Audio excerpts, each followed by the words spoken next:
Hi friend, good evening.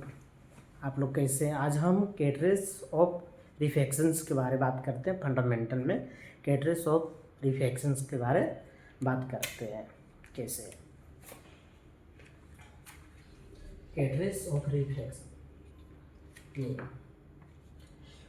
When taking a patient breathing well rate our should be notes has breathing rate of depth and rhythm of has details of quality of has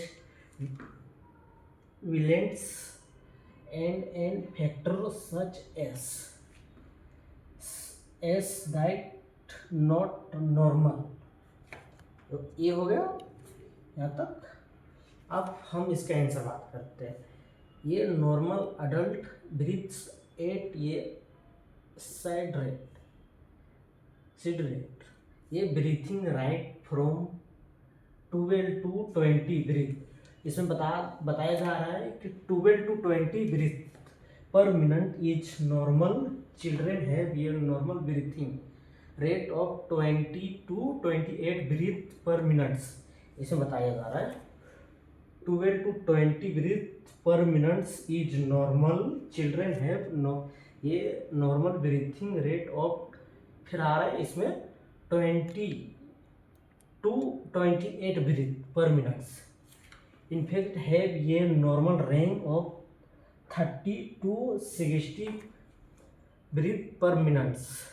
अब इसका one में normal ये patient breathings rate is side to be normal if it is the range of example. ये breathing rate of 26 is normal of ये अंग children so for an infant and repeat for an adult. ये हो गया adult. अब हम लोग इसका बात करते हैं हिंदी में नॉर्मल। जब आप किसी मरीज की सांस लेने की देर रेट को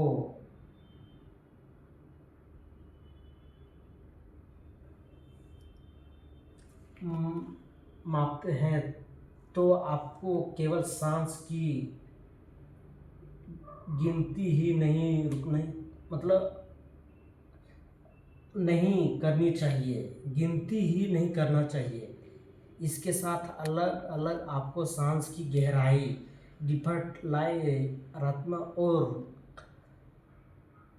गौतम क्वालिटी को भी जांचना होता है। यदि इसमें से कोई भी चीज़ समान नहीं दिखाई देता है तो उस पर विशेष ध्यान देना चाहिए। इसमें बताया जा रहा है आपके केवल सांसें की गिनती ही नहीं करनी चाहिए। जब सांस लेते तो हम लोग गिनती नहीं करते ना। ये डिपेट लायर रत्न RHYTM रत्न और गुणवत्त क्वालिटी को भी जांचना होता है। यदि इसमें से कोई भी चीज़ समान नहीं दिखाती है तो उस पर विशेष ध्यान दीजिए। कुछ नहीं दिखाती तो उसमें विशेष ध्यान दीजिए। अब हम लोग बात करते हैं, ये देखिए normal 14/20 respiration minutes, 7 respiration 30 minutes, ये बताया है। फिर आ जाइए हम लोग हिंदी में बात करते हैं।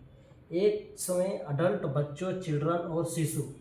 देखिए यहाँ बताया गया है बच्चों, चिल्ड्रन और शिशु। जो शिशु होता है, जो बच्चा होता है ना, बहुत छोटा बच्चा, उसको शिशु। इन्फेंट की सामना सांस लेने की गति ब्रीथिंग रेट इस प्रकार का है। देखिए चिल्ड्रन और शिशु जो बच्चा होता है, इन्फेंट की समान सांस लेने की गति ब्रीथिंग रेट से इस प्रकार का है। अब हम लोग बात करते हैं, इसका 3 भाग में गया है। वन में वैक्स अडल्ट्स 12 से 20 सांसों की प्रक्रिया मिनट, मतलब 12 से 20 सांसों प्रति मिनट, मतलब प्रति मिनट 12 से 20 सांसों प्रति मिनट। अब 1 में ये आ गया, अब 2 में बच्चों चिल्ड्रन 20 से 28 सांस प्रक्रिया मिनट, तो 20 से 28 सांस प्रति मिनट, इसमें 20 से 28 सांसों प्रति मिनट। और शिशु इन्फेस्ट 30 से 60 सांसों प्रति मिनट, इसमें बताया गया शिशु जो बच्चा होता है, इसमें बताया था जो शिशु इन्फेंट 30 से 60 सांसों प्रति मिनट, इसमें ये 7 रेस्पिरेशन 30 मिनट्स ये। और ये 1 में था ये है ना, ये का, इसमें ये भी ये का भी लिखना पड़ेगा, ये का अलग, बी का अलग, जैसे ये का इधर लिखे हैं, फिर बी में भी लिखना पड़ता है, आपको लिखना पड़ेगा आया। तो अब हम लोग इसका 2 का बात करते हैं। Repeat if a patient breathing higher then the normal rank taking 20 respiration in minutes, 20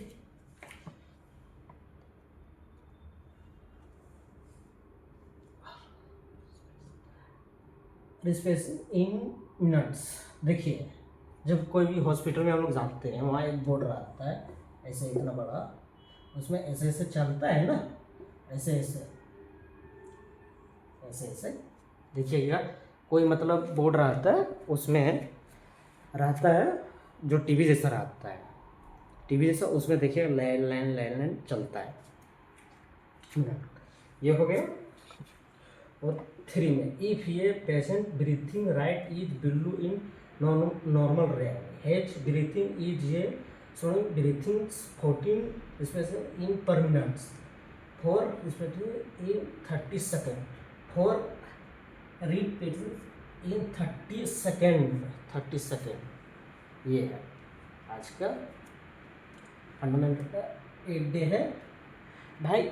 हम भी बताते हैं, हम भी सीखते हैं और सिखाते भी, ऐसा नहीं कि हम किसी को बताएं, सबको पढ़ना चाहिए, ऐसा नहीं है।